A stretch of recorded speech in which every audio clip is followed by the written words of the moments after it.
belongs to the Timberwolves in this one, as we bring you a Western Conference matchup here live from the Target Center in Minneapolis. With Clark Kellogg doing the analysis, this is Kevin Harlan for 2K Sports in our broadcast of the NBA. And you called it, Kevin. One of the keys to the game is stretch of impressive play. We'll talk more about that in just a bit. And now the Golden State Warriors starters. Monte and Curry in the backcourt. Williams out there with David Lee. And for Minnesota, Michael Beasley and Kevin Love at the 4 and 5. Flynn and Brewer on the backcourt. And Johnson.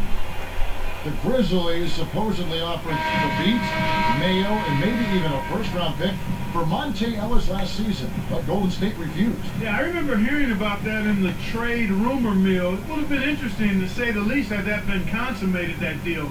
I was a little shocked that the Beat was being shopped so early after he was drafted, but, you know, I guess Memphis really had a love Jones for Monte Ellis.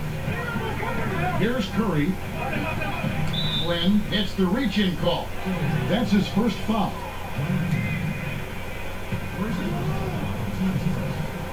Here's Curry. Picked up by Flynn. Left side Curry. Outside Williams. Shot clock at 5. A 3. Shot is off. And Minnesota the other way now. Going back to that trade, you know, what do you think? You were saying they had a love Jones for Monte Ellis. I mean, why don't you think they pulled the trigger? Well, Monte's a terrific offensive talent, Kevin, and it's always hard to give up that kind of explosive offensive player. And maybe they just weren't sold on the prospects of the Beat growing into a dominant center. And let's catch up with our sideline reporter, Doris Crow. Doris, over to you. Well, Kevin, last season, Michael Beasley would get off to hot starts only to fade and struggle in the fourth quarter. Dwayne Wade said, as he becomes more of a student of the game, he's going to understand that after you burn a team for the first 3 quarters, you've got to change up a little bit in the fourth quarter. That's the next stage in the evolution of his game. Guys, Beasley is a gifted scorer, but at this level, you've got to keep the defenses guessing. You said it, Doris. Thanks. You look at Curry's splits from last year, he was putting up some scary numbers by the end of the season. Yeah, he really got better as the season went on. Overall, the numbers can deceive you. 17 points with 6 assists and about 4.5 rebounds on the year. But his post-All-Star break numbers are the real story. Ellis can't get it to go. On defense, the Warriors. This their first chance to take a look at the Timberwolves this season. Another team tooling around at the bottom of the conference last year and got swept in the season series as well. Here is Love. Back to Flynn. Now Love. For 3. David Lee comes up with the rebound. Even the teams at the bottom match up well against someone. That was the case here, too. Well, Kevin, maybe your relative strengths don't show up against a top-tier team, but lower the bar of competition a little bit, and in your own way, you can shine. That's a good point. You've got to close out on that mid-range jump shot. Flynn kicks to Brewer. It's dumped off. Beasley against Lee. Beasley kicks to Brewer. And he takes it through. He has almost supernatural bouncing ability. He can bounce right out of the building. Only a handful of players have that kind of athleticism, Clark. That was some awesome above-the-rim action from Sprite we just saw on our Sprite Slam Camp. Got the bucket and the foul. Potential three-point play now, Kevin. He earned that one.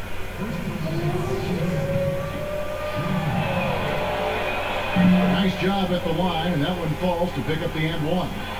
Only 10 wins at home for the Timberwolves last season, Clark. Yeah, and they're a team that is rebuilding, but you always want to be closer to 500 at home than what they were.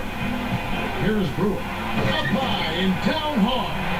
Boy, he can produce some rim rattlers, Kevin. This guy can fly. Well, the whole building, Clark, knows what's going to happen when he goes up. Backing down his lead. Over Beasley. Again, Golden State.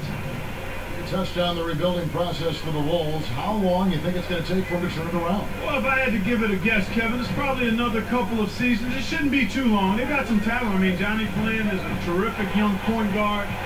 Kevin Love's an outstanding power forward. So a couple of years probably is what I'm anticipating before it gets turned around. Boy, when you run the fast break correctly, it's a thing of beauty. Timberwolves trail by 8. So the Timberwolves called their first timeout. Their last game, a win against San Antonio, looking to carry that into this one. The job they did on the offensive side of the ball was excellent. Actually, it was great. They took care of every possession, getting a good distribution of their shooters, got a nice flow at the offensive end, and had their shooters, their key shooters, in a good rhythm early on. The lob was a little misjudged, and he couldn't get control of it. Pass to Williams. Here's Lee. Can't extend the lead to double digits. Now the Timberwolves with it. 8-point game. Brewer floats it up. Banks it in. 6 points for him. When he gets it going like this, you've got to double team it. That's your only hope. Warriors leading by 6. Here's Big Daddy. Outside Curry. Ellis left side. Over Brewer. Ellis can't get it to go. And here is Flynn. He also had a big impact in that win against the Spurs. That's a terrific play. All he had to do was catch it and finish. Here's Curry. About 7.5 minutes left in the first. And it's Johnson picking him up.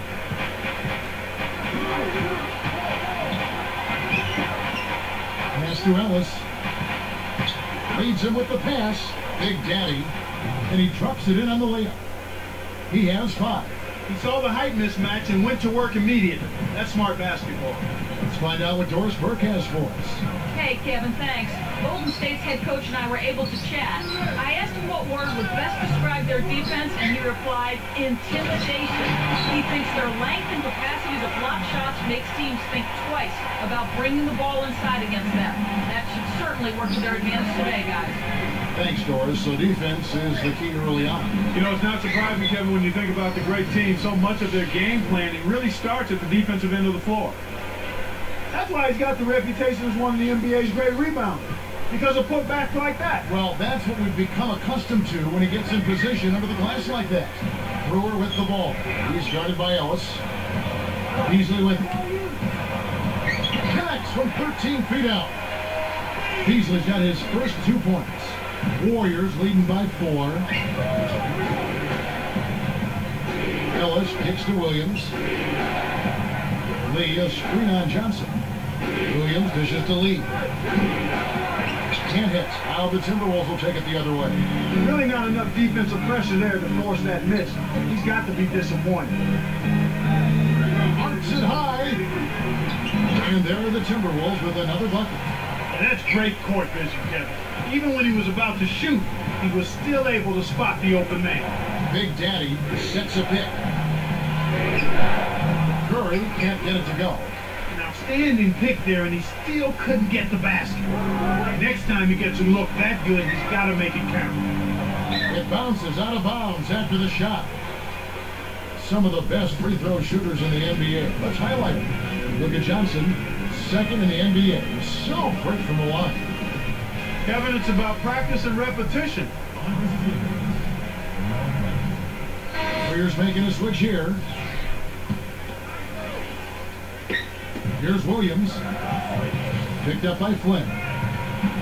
Beatrice, a screen. And here's Udo. Kept alive. Second chance shot. Big Daddy. And almost gets it to go, so he'll shoot 2 here. And the first one goes. With Steph Curry last season, the Warriors just kept adding to their arsenal of deadly shooters. Yeah, and if you're going to struggle, one of the things you want to make sure you can do is shoot the ball, and they can